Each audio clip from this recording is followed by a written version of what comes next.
Vai tomar decisão? Se segura. Não vá para sua mãe, não volte. Mulheres com dificuldades de tomar decisões. Esse é o tema de hoje.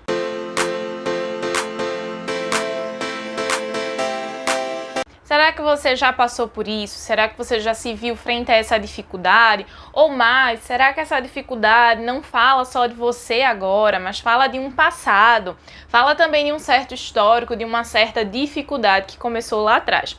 Pois é, hoje eu quero enfocar muito mais, trazer esse assunto aqui, porque cada vez mais eu escuto em consultório essa dificuldade, né? Mulheres com essa falta de posicionamento, com uma certa titubeância diante da vida, quando precisam escolher, né? Quando estão de frente a algumas circunstâncias, algumas variáveis que a impelem a precisar tomar uma decisão. E precisamos muito falar sobre isso, né? Porque na relação de mulheres com as suas mães, muitas vezes e muitas decisões serão tomadas. Especialmente, né? Porque na relação de muitas mulheres com as suas mães, terão inúmeras decisões a ser tomadas. Nem sempre decisões fáceis, nem sempre decisões positivas, mas decisões. A nossa vida, ela é cercada todos os dias por inúmeras decisões e de fato a gente não pode se esquivar disso. Mas vamos lá, né? Se a gente fosse caracterizar aqui o que seria essa tomada de decisão, eu costumo dizer que é um momento da nossa vida, né? Que quando a gente não tem o controle de todas as variáveis, porque muitas mulheres têm a dificuldade de tomar decisões, porque no fundo, ela quer ter o controle, né, de todas as variáveis. Se ela for por aí, a consequência é essa. Se ela for por ali, a consequência é outra. E ela quer saber muito disso, né? Terminam que tem uma tendência, uma necessidade de saber sobre o futuro, quando muitas vezes a gente não sabe, né? Então, a tomada de decisão é justamente isso, esse momento onde a gente está cercado de inúmeras possibilidades, inúmeras variáveis ou não. A gente só tem um único caminho e às vezes a gente não gosta muito desse caminho, mas a gente precisa escolher, né? Escolha envolve perdas e ganhos. Muitas vezes a gente só olha para as perdas e a gente só acha que a gente vai perder, mas a gente também tem ganhos nesse processo de tomada de decisões. Decisões também não são para a vida toda, né? Eu vejo muitas mulheres preocupadas com as suas decisões, achando que elas vão ter assim uma implicação tamanha que isso elas vão levar assim eternamente. Então é sempre a gente pensar, né? Sempre importante a gente lembrar, escolhas elas também são circunstanciais. Elas fazem parte de um ciclo, de um momento, de um período que estamos vivendo na vida. Não quer dizer que isso a gente vai levar para todo sempre. Amém. Não é bem assim, né? Então a gente precisa relativizar essa forma que a gente olha para as nossas escolhas, tá? Além disso, né, a tomada de decisão envolve essas variáveis, envolve esse processo circunstancial, envolve esses ciclos que estamos passando na vida e elas envolvem perdas e ganhos, elas também trazem, né, a força de um possível erro. E muitas vezes esse é um dos atrapalhos, né? Essa é uma das coisas que dificulta muitas mulheres, porque elas não querem errar. Às vezes tem um senso ali de perfeccionismo ou simplesmente porque querem dar o melhor de si, né? Encaram muitas vezes a vida como se fosse uma linha linear, onde simplesmente a gente vai deslizando e a vida não tem curvas. Mas na verdade a vida tem curvas, né? E tem um certo receio do erro, tem um certo receio do fracasso, né? Inclusive trazem muito forte essa conotação, eu vejo muito no consultório, do erro enquanto fracasso. Então, se eu errei é porque eu sou uma fracassada na vida. E eu gosto sempre de lembrar para todas nós que o fracasso, o erro, ele é um evento, ele não é uma pessoa. Na verdade, é a gente que se implica muito e a gente que coloca muito esse peso sobre nós. Quando, na verdade, o erro é uma direção ainda assim. O erro, ele não é simplesmente um buraco que quando a gente erra, a gente entra, tá no fim do poço e simplesmente a gente para lá, né? Inclusive porque a gente tem essa conotação de lembrar do erro como o fundo do poço. Mas, na verdade, o erro é um caminho, entende? Onde a gente precisa, na verdade, fazer uma análise e uma atualização da nossa bagagem para a gente poder direcionar melhor a nossa bússola ali diante da vida, certo? Então, vamos pensar as escolhas a partir dessas perspectivas. Isso a gente consegue relativizar mais e consegue trazer uma posição mais fluida, né, quando a gente está aí em frente a essas tomadas de decisões, certo? Mas vamos também falar sobre a origem, né, da dificuldade de escolher. Primeira coisa é que se a gente for olhar ali para uma relação de uma criança com sua mãe, de uma filha com sua mãe, são filhas que elas não foram estimuladas. O seu lado de escolha, de tomada de decisão, ele não foi ensinado, ele não foi estimulado. Pelo contrário, né? Hoje a gente vive muitas vezes um problema enquanto sociedade, que são pais que querem escolher pelos seus filhos, né? E terminam que retiram toda essa capacidade que o filho tem desde muito cedo, tá? Você, enquanto mulher, tem essa capacidade desde muito cedo, desde muito criança, a tomar essas decisões. E por mais que na tua infância tenha tido alguma circunstância onde você se frustrou, frustração faz parte, né? A frustração, ela não traumatiza, pelo contrário, ela salva. Porque ela sempre lembra pra gente que justamente isso, a gente vai sempre precisar olhar para a vida como uma espécie de atualização, onde a gente vai sabendo, né, o que é que a gente está fazendo, por onde a gente está indo, por onde a gente está pisando. E acontece que essa dificuldade de tomar decisão é justamente isso. Mães que tentam proteger, super proteger suas filhas, tirando delas essa capacidade de pensar sobre si, tirando da frente delas essa capacidade de tomar decisões e tirando também delas o peso da responsabilidade, das consequências que há nas suas escolhas e que não tem nada demais, faz parte, né? Pelo contrário, isso desde muito cedo, quando aplicado para uma filha, ajuda ela a crescer com resiliência diante da vida, né? Por isso que hoje, talvez, muitas mulheres tenham essa dificuldade de escolher e também tenham uma dificuldade de ser resiliente diante da vida. Justamente por isso, porque uma tomada de decisão, ela está justamente proporcional à nossa capacidade de resiliência. Então, começa a resgatar um pouco, né? Será que você foi privada? Será que não teve esse suporte logo desde muito pequena na sua vida, essa validação sua enquanto sujeito, enquanto pessoa, para desde pequena começar, né, a escolher, a ter essa tomada de decisão? Ou teve outras pessoas que te invalidavam, passavam na frente e diziam assim, ah, você escolheu essa roupa não, vamos com outra aqui, essa daqui tá melhor, né? Começa a pensar, tá? Uma segunda coisa que acontece e que dificulta essa tomada de decisão é a síndrome da impostora. É justamente uma fala que eu escuto de muitas mulheres que se levantam num dia e dizem assim, eu não me sinto capaz, eu vou para o meu trabalho, mas eu sinto que eu sou uma impostora. Eu sinto que a qualquer momento vão descobrir que eu não sou nada, que eu não sei de nada. E mulheres capazes, mulheres que sabem sim, que têm uma inteligência, que têm uma força diante da vida, que têm uma capacidade, mas sentem no seu íntimo essa síndrome da impostora. Por isso mesmo eu quero ajudar vocês a pensarem sobre como nasce a nossa identidade. Talvez ninguém tenha te explicado isso. Eu já falei aqui outras vezes no canal, mas eu quero resgatar isso, certo? Como é que nasce a tua identidade? Primeira coisa, vamos pensar lá você como bebezinha, certo? Você, quando chega ao mundo, você vem como uma posição de sobrevivente, né? Você não sabe como é que esse mundo funciona. A sua capacidade racional, ela não tá tão forte. A sua capacidade emocional de sentir as coisas, sim. Essa tá muito forte, né? Então você precisa de uma outra pessoa, que geralmente, né, quem faz esse papel é a mãe, ou uma figura materna, pode ter sido a tua avó, a tua tia. Por mais que você tenha um histórico de abandono, de rejeição, pode, né, alguém pegou você, alguém educou você, alguém criou você. Pode ter sido um pai, um tio, quem fez esse papel de um referencial materno.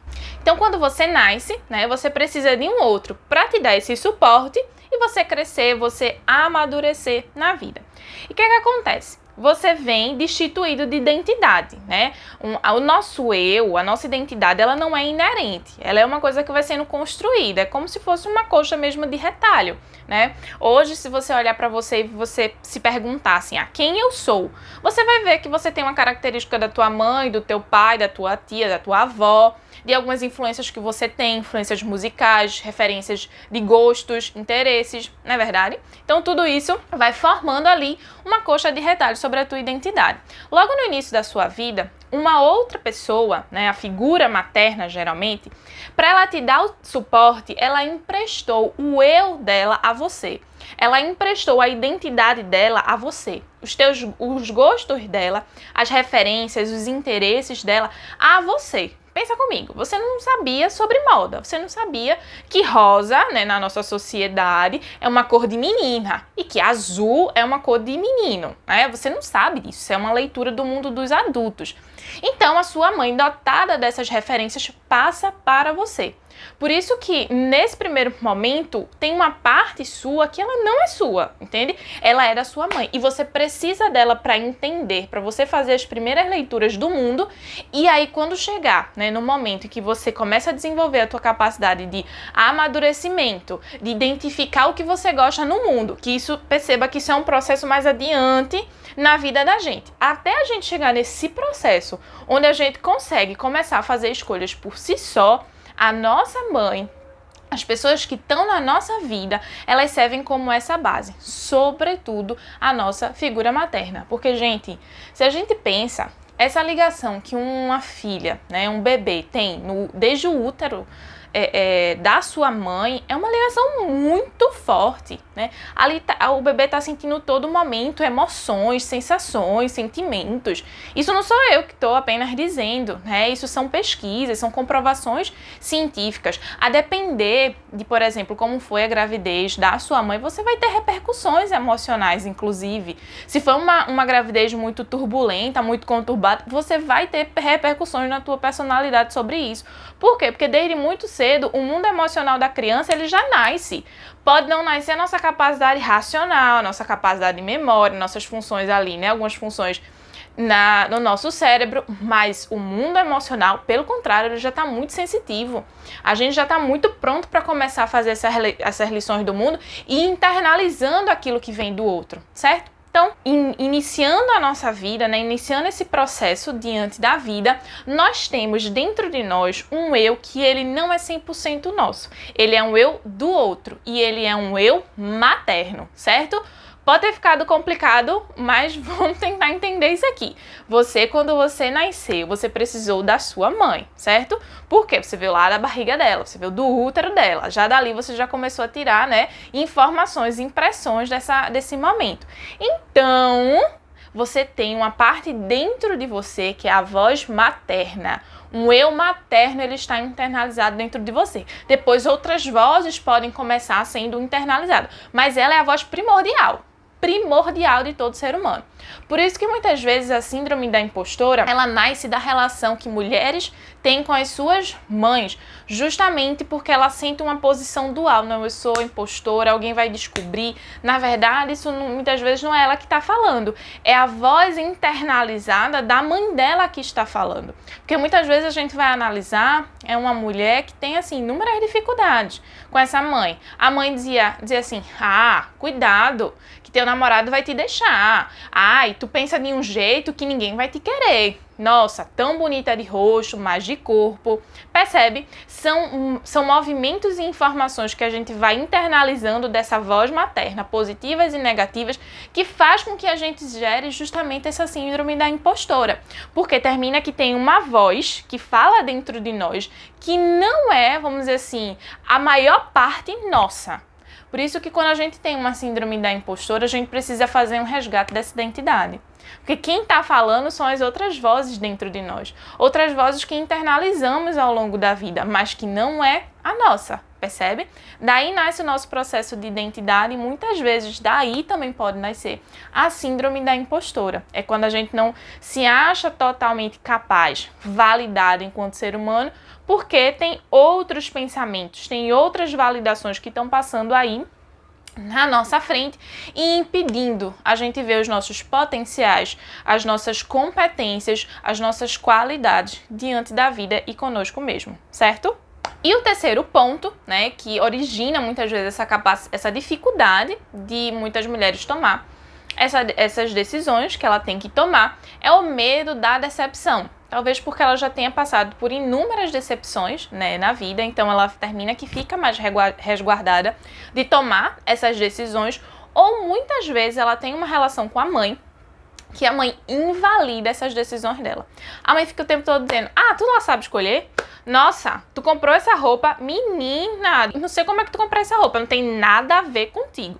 Às vezes a menina tá querendo se arriscar, às vezes ela tá querendo trazer outras composições, outras elaborações para o look dela, e a mãe vai invalida. É um tipo de fala da mãe que sempre quer mostrar que a filha não pode fazer ou que ela não consegue fazer nada sem essa mãe. Ela sempre quer mostrar, né? Essa filha precisa de mim. Ela tem que saber que ela precisa de mim para estar bem na vida, para ela ser validada na vida. Então, é muito disso, né, que muitas filhas terminam tendo essa dificuldade, elas ficam titubeantes diante da vida, porque elas só conseguem tomar suas decisões depois que encontram validação em alguém, eco em alguém. Mas muitas vezes isso começa onde? Na relação entre uma mãe e uma filha. Uma mãe que não valida a capacidade, a maturidade que essa filha tem, inclusive as possibilidades de erros para essa filha, que tá tudo bem. É quando muitas vezes, né, uma filha, para tomar uma decisão, seja em qualquer momento de sua vida, em qualquer idade da sua vida, elas precisam especular muito sobre essa decisão, elas procuram muito, né, escutar a opinião de outras pessoas, saber o que as outras pessoas acham, né, muito pelo esse eco que eu tô comentando aqui com vocês, né? Se ela não foi validada por essa mãe de que ela pode sim tomar essas decisões, que ela tem essa capacidade, essa maturidade, ela fica procurando outras pessoas, outras vozes nessa vida para dizer o que ela tem ou não que fazer. E muitas vezes ela também volta a essa mãe para perguntar o que tem que fazer. Elas só fazem a decisão, só tomam a decisão depois que consultam as suas mães. Então, isso termina numa relação de uma dependência emocional. Isso é muito forte, paralisa muitas filhas de caminharem com essa posição de autonomia, né, de liberdade emocional. E aí elas também começam a pensar em cenários catastróficos, né? Sempre tomar uma decisão é sinônimo de uma coisa muito grande, de uma coisa muito terrível, né? É um cenário apocalíptico. Ela tem um medo do futuro. Ai, o que é que vai acontecer? E se acontecer tal coisa? Será que se eu escolher isso vai acontecer aquilo? Tem uma relação de tudo ou nada com essa decisão. Também se eu não fizer isso, eu vou perder aquilo. Ou se eu escolher isso, nossa, aquilo ali acabou pra minha vida. Termina sempre tão assim nos polos, né? Ou é uma coisa ou é outra. Ou tem isso aqui, ou também se não tiver, não tem nada. É o famoso 8 ou 80, nesse momento que ela precisa tomar uma decisão. Mas então, Milena, o que é que eu faço? Né? Já entendi um pouco sobre isso, então como é que eu resolvo? Primeira coisa, a gente precisa transformar nossas vivências em experiências.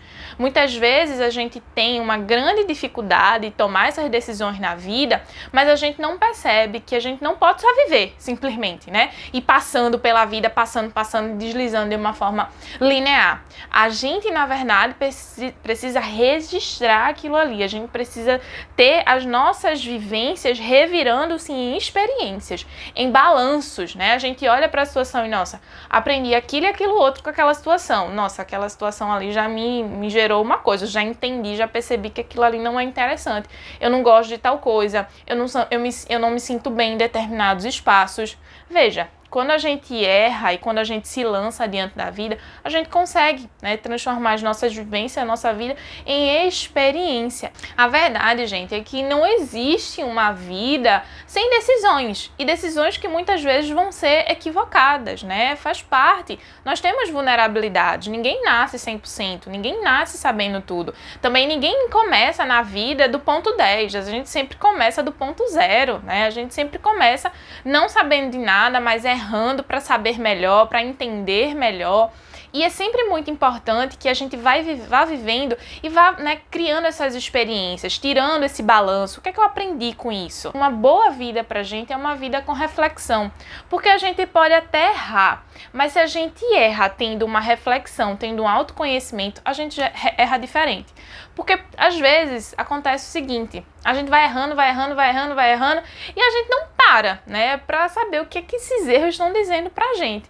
Mas quando a gente observa, quando a gente tira um registro daquilo, a gente pode até errar de novo, mas a gente erra diferente. A gente erra com autoconhecimento e isso é muito mais significativo porque a gente erra de um novo jeito, sabendo. Isso é muito importante. Além disso, né, pra gente sair dessa posição da síndrome da impostora, a gente vai precisar fazer um resgate do nosso eu interno, tá? Então, se dentro da gente, né, na síndrome da impostora, tem um eu muito forte de uma outra pessoa, uma voz que, assim, fala coisas, que me faz sentir coisas que não são minhas, eu vou precisar me dar tempo, eu vou precisar parar para fazer um resgate desse eu interno, para olhar para minhas capacidades, aceitar essas minhas capacidades, olhar para as minhas vulnerabilidades, aceitar as minhas vulnerabilidades, sem olhar e assim, ai, são fraquezas.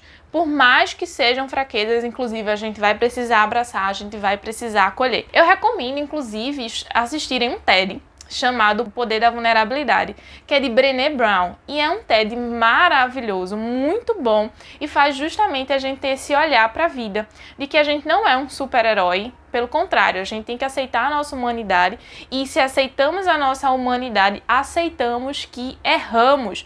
E isso é maravilhoso, porque ajuda a gente a estar sempre atualizando a nossa bagagem diante da vida. Para a gente se libertar, né, desse processo de dependência emocional que talvez tenhamos com outras pessoas, a gente vai precisar tomar distância daquilo que nos causa dependência emocional.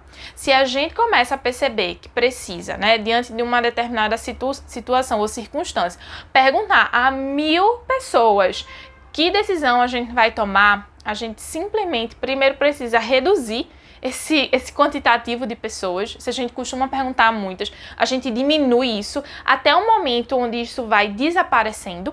E a segunda coisa é que a gente vai precisar tomar distância dessa pessoa que nos causa uma dependência.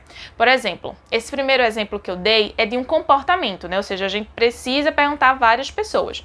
Mas às vezes a gente vai para uma pessoa, no caso a figura materna. Se a gente tem essa postura de ir para a figura materna, a gente vai precisar tomar distância. Vai precisar passar por um processo de desligamento. Vai tomar decisão, se segura. Não vá para sua mãe, não volte, entende? Você pode estar no ponto zero, mas quando você escolhe e não passa pela validação da sua mãe essa sua decisão, você já sai do ponto zero e você vai para o ponto 1. Você já tem uma experiência, você já tem uma vivência, você já conquista a partir daí uma maturidade diante da vida. E isso é muito importante. Espero muito ter ajudado vocês. Eu me chamo Milena Thompson, eu sou psicóloga, especialista no relacionamento entre mães e filhas.